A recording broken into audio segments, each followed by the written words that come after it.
Hello friends, DFCCIL से related latest update आ चुकी है। जितने भी कैंडिडेट्स ने फॉर्म फिल किया है, बहुत से कैंडिडेट्स का कमेंट आ रहा था कि सर किसी का जो कास्ट सर्टिफिकेट है वो पुराना है, या कास्ट सर्टिफिकेट या EWS सर्टिफिकेट या फॉर्म को कैसे फिल करें। ये सारे डाउट्स जो हैं इस वीडियो में पूरा कंफर्म हो जाएगा, क्योंकि DFCCIL की ऑफिशियल वेबसाइट पे ये एडवर्टाइजमेंट जारी हो चुका है कि कैंडिडेट्स को कोई भी प्रॉब्लम ना हो, उनके आंसर इसमें पूरे दिए गए हैं। अब क्वेश्चंस क्या क्या है कैंडिडेट्स के, आप एक एक करके देखते रहेंगे। टोटल 25 क्वेश्चंस हैं इसमें, और पूरे आपके इसमें जितने भी डाउट्स हैं लगा के एप्लीकेशन फॉर्म से लगा के सारे वर्क प्रोफाइल पूरा इसमें कंफर्म हो जाएगा। अब आप देख सकते हैं कि एडवर्टाइजमेंट नंबर 2021, यानी आपका जो एडवर्टाइजमेंट नंबर है, जो एप्लीकेशन फॉर्म निकला है उससे रिलेटेड ये अपडेट है।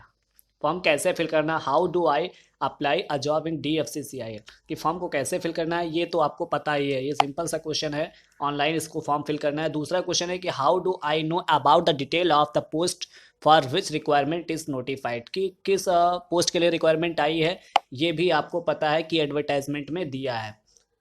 हाउ गेट एप्लीकेशन फॉर्म, की कैस फॉर्म कैसे फिल करना है, तो application are to be submitted online through DFCCIL website only है। मतलब कि जो एप्लीकेशन फॉर्म है वो प्योरली ऑनलाइन है, ऑफलाइन ये फॉर्म नहीं है। फिर तीसरा क्वेश्चन सबसे मोस्ट इंपॉर्टेंट क्वेश्चन है।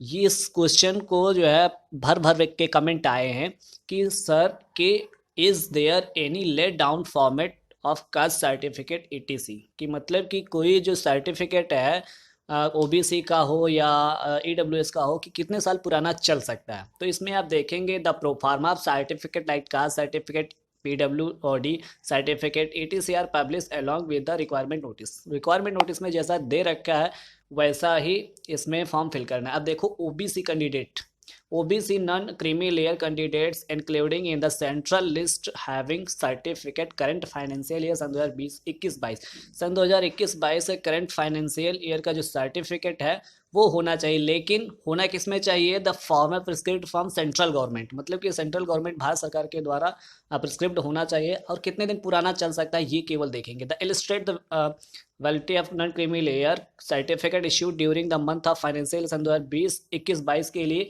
3 साल पुराना सर्टिफिकेट चल सकता है। जिसका सर्टिफिकेट, ध्यान से सुनेंगे, जिसका सर्टिफिकेट 18-19, 19-20, 21-22 का है, वो पूर्ण रूप से माने एक्सेप्टेड फॉर एनी अपॉइंटमेंट्स और required recruits which would be let during the period April 2021 March 22, यानी जिन्होंने फॉर्म फिल किया है और जिनका 3 साल पुराना सर्टिफिकेट है, कास्ट सर्टिफिकेट, वो भी सेंट्रल वाला 18-19, 19-20 और 20-21, उनका पूरा एक्सेप्टेबल है।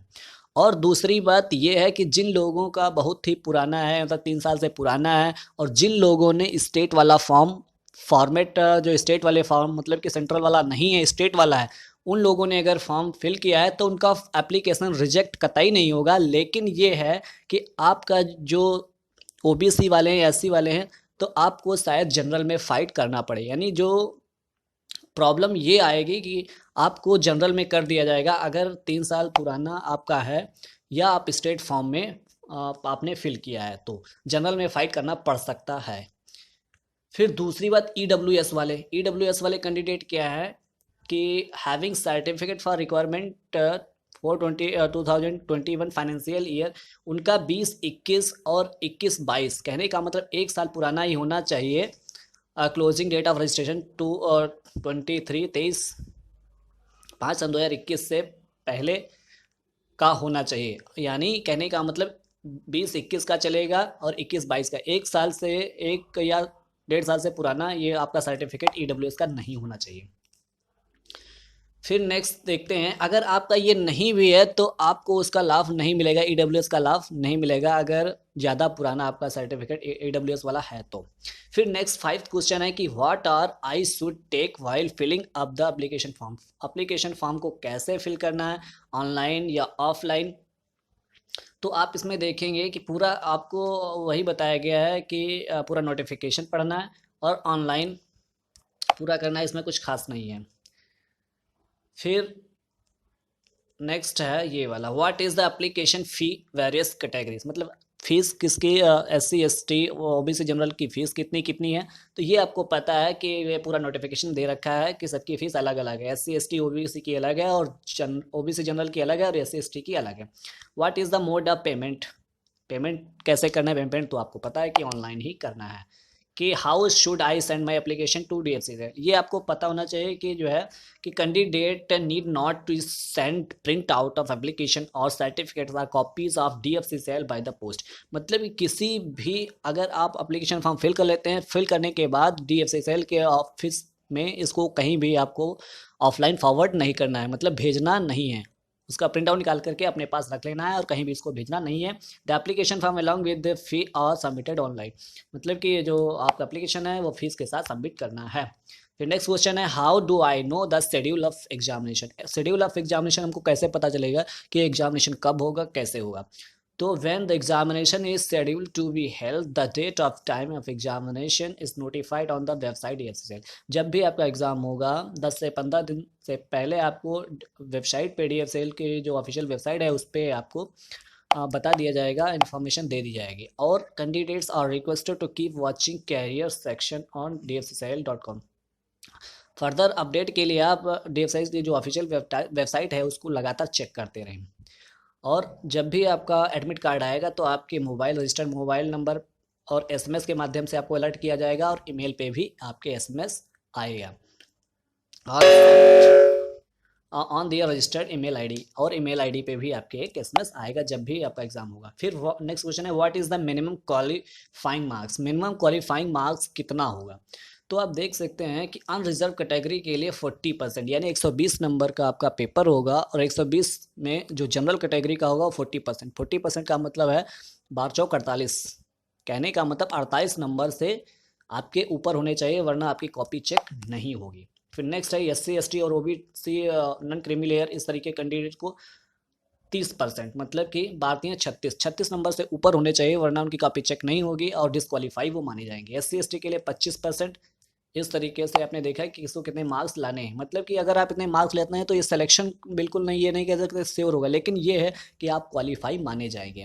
What is the detail of computer based test. Computer based test क्या होता है, ये आपको पता है कि computer the question paper of computer based test will objective type having 120 marks. 120 का आपका मार्क्स का क्वेश्चन पेपर होगा और सिलेबस आपको तो नोटिफिकेशन में दे रखा है क्या क्या पूछा जाएगा। फिर इसका कोई वो खास नहीं है। What is the during providing filling up online application. कब तक आप ऑनलाइन एप्लीकेशन फिल कर सकते हैं, वो 30 दिन तक है उसकी डेट, मतलब 30 दिन के अंदर ही आपको फिल करना है। फिर एज रिलैक्सेशन वाला है 15वां क्वेश्चन कि एज रिलैक्सेशन क्या होता है। तो OBC में आपको 3 साल की छूट मिलती है, SC ST में 5 साल की, और जनरल को कोई भी एज रिलैक्सेशन नहीं होता है, छूट नहीं होती है। फिर है how do I know about the status of my selection. Selection कैसे होगा, कैसे हमको पता चलेगा कि मेरा सिलेक्शन हुआ। तो आफ्टर द रिटन एग्जामिनेशन अथवा CBAT का मतलब होता है एप्टीट्यूड टेस्ट। एप्टीट्यूड टेस्ट के बाद या एग्जामिनेशन के बाद एक शॉर्ट लिस्ट, मतलब कि एक लिस्ट तैयार होगी, is publish on the website पे पब्लिश कर दी है। जैसे ही आपका सिलेक्शन होता है एक जो लिस्ट है वो ऑफिशियल वेबसाइट पे पब्लिश कर दी जाएगी। और call letter for various stage CBT और interview document verification will be email candidates और रजिस्टर्ड ईमेल आईडी। मतलब कि आपका कॉल लेटर हो या इंटरव्यू हो या डॉक्यूमेंट वेरिफिकेशन हो, आपकी ईमेल आईडी पे SMS आपको प्रोवाइड करवा दिया जाएगा 10 दिन पहले। The exam centre date shift indicate in the call letters, और सारी चीज़ें जो है आपके कॉल लेटर्स में दे रखी होंगी। What are the medical standard of the for the applying DFCCIL post. मतलब कि मेडिकल स्टैंडर्ड क्या होता है, तो आपको नोटिफिकेशन में पता है कि medical stand A1 A2 B1 B2। A1 तो किसी में नहीं है, A2 से लगा करके B2 तक आपका मेडिकल स्टैंडर्ड है। A2 जो होता है सबसे टॉप, A1 टॉप लेवल का होता है, उससे कम A2, इस तरीके से सबका मेडिकल स्टैंडर्ड अलग अलग है सारी पोस्ट का। फिर इसमें इम्पॉर्टेंट क्या है कि when the verification of eligibility condition undertaken, किस तरीके से जो वेरिफिकेशन होगा और उसकी एलिजिबिलिटी कैसे उसको कंसीडर किया जाएगा। तो DFCCIL conducts the verification eligibility condition with reference to the original documents. जब भी आपका वेरिफिकेशन होगा तो आपके डॉक्यूमेंट्स जो होंगे ओरिजिनल चेक होंगे। Only after the candidates having qualified all the stage examination, मतलब सारे जब स्टेज आप क्लियर कर ले जाएंगे तो आपका एक वेरिफिकेशन होगा, सारे डॉक्यूमेंट्स जो ओरिजिनल होंगे वो आपके चेक किए जाएंगे। DFCCIL में reject the candidates applicant at any stage recruit process case candidates found not fulfill required criteria of appointment। मतलब कि अगर आपका जो एप्लीकेशन है वो रिजेक्ट भी हो सकता है अगर आप जो ओरिजिनल डॉक्यूमेंट से डिसमैच करता है, जो आपने एप्लीकेशन फॉर्म में फिल किया है जो भी जानकारी अगर आपके ओरिजिनल डॉक्यूमेंट से मैच नहीं करती है तो आपका कैंडिडेट कैंसिल कर दिया जाएगा और आपको अपॉइंटमेंट नहीं दिया जाएगा, मतलब कि नियुक्ति नहीं दी जाएगी। Candidates will removed from service summarily, और आपको सर्विस से जो है आप उसके एलिजिबल नहीं होंगे और आपको डिस्क्वालीफाई कर दिया जाएगा। फिर नेक्स्ट क्वेश्चन है what documents are required broad during the document verification. Document verification के साथ जब आपका DV होगा तो कौन कौन से डॉक्यूमेंट्स आपको लाने होंगे, तो original certificates like caste, medical, discharge, age, qualification certificate, NOC। मतलब कि कास्ट सर्टिफिकेट लाना होगा, मेडिकल जो आपका होगा उसका सर्टिफिकेट लाना होगा, अगर आप एक सर्विस मैन है तो उसका सर्टिफिकेट लाना होगा, एज यानी हाई स्कूल का सर्टिफिकेट, और क्वालिफिकेशन सर्टिफिकेट ITA है जिन लोगों ने जिस जिस कैटेगरी में डाला है सबका ओरिजिनल सर्टिफिकेट, क्वालिफिकेशन, NOC होता है। नन ऑब्जेक्शन ये वाला होता है उन लोगों के लिए NOC जो लोग किसी दूसरे डिपार्टमेंट में गवर्नमेंट डिपार्टमेंट काम कर रहे हैं और वो छोड़ करके इसमें आना चाहते हैं, उनके लिए NOC होता है ये। नो ऑब्जेक्शन सर्टिफिकेट NOC वही है, नो ऑब्जेक्शन सर्टिफिकेट इसको बोलते हैं। ये नो ऑब्जेक्शन सर्टिफिकेट का मतलब होता है जो अदर गवर्नमेंट सेक्टर में काम कर रहे हैं और इस सेक्टर में आना चाहते हैं, रेलवे की जॉब करना चाहते हैं तो वहाँ से उनको NOC लाना होता है, नॉन ऑब्जेक्शन सर्टिफिकेट। फिर ये वाले क्वेश्चंस ये वाला कई बार स्टूडेंट से कमेंट के माध्यम से पूछा है कि can candidate would have completed diploma degree course through lateral entry। तो yes, eligible candidates who have completed diploma degree course through lateral entry also can apply. जिन लोगों ने लेटरल एंट्री थ्रू उसमें एंट्री किया है वो भी इसमें आप अप्लाई कर सकते हैं।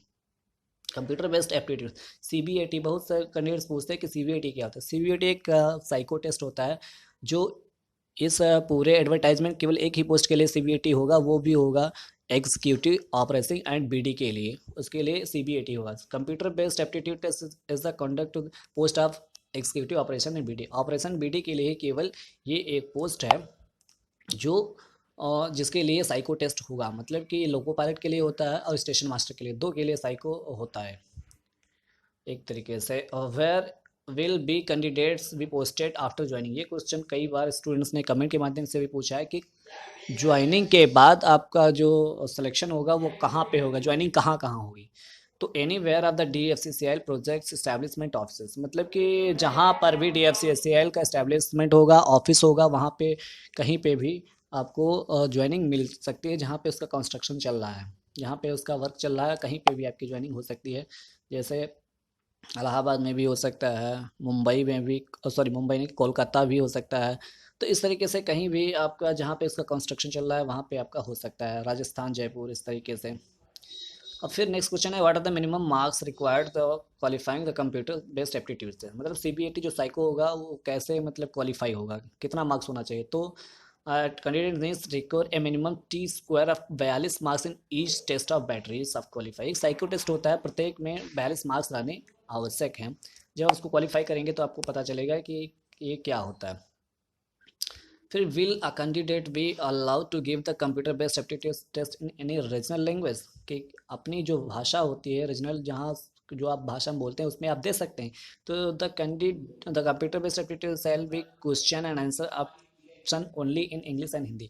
केवल एप्टीट्यूड टेस्ट का जो क्वेश्चन पेपर होगा और वो केवल हिंदी और इंग्लिश में होगा और किसी भी आप लैंग्वेज में नहीं होगा, इसी दोनों भाषाओं में आपको देना होगा। फाइनल मेरिट कैसे तैयार की जाए, how is the final merit determined against the candidates who are appeared the computer based aptitude, मतलब कि जो साइको के लिए अपेयर्ड होंगे उनकी मेरिट कैसे तैयार की जाएगी। तो उनकी मेरिट जो होगी 70% आपका लिया जाएगा जो आपका एग्ज़ाम होगा, और 30% वेटेज लिया जाएगा CBAT का, कंप्यूटर बेस्ड एप्टीट्यूड टेस्ट का, मतलब 30% उसका और 70% आपका एग्ज़ाम में। एग्ज़ाम में जितने आप मार्क्स पाएंगे उसका 70% और 30% होगा आपका CBAT यानी साइको टेस्ट का। फिर नेक्स्ट क्वेश्चन है where can a candidate look for questions pattern for computer based aptitude test, कैसे उनको पता चलेगा कि जो है कंप्यूटर बेस्ड एप्टीट्यूड टेस्ट कैसे होता है। तो आप इसके लिए आप RDSO की वेबसाइट पे जा सकते हैं। RDSO का मतलब research design and standard organisation, ये लखनऊ में स्थित है। इसकी वेबसाइट पे जा करके आप साइको टेस्ट के लिए पूरा आप चेक कर सकते हैं कि कैसे साइको होता है, उस पर आपको पूरा डेमो मिल जाएगा। मेरे हिसाब से अब इसमें पूरा जो इन्फॉर्मेशन थी वो कंप्लीट हो चुकी है। अगर कोई फर्दर इन्फॉर्मेशन होती है तो आपको ज़रूर प्रोवाइड किया जाएगा। अगर आप वीडियो अच्छा लगे तो इसको लाइक, सब्सक्राइब और शेयर अवश्य करें। Thank you so much, best of luck, take care.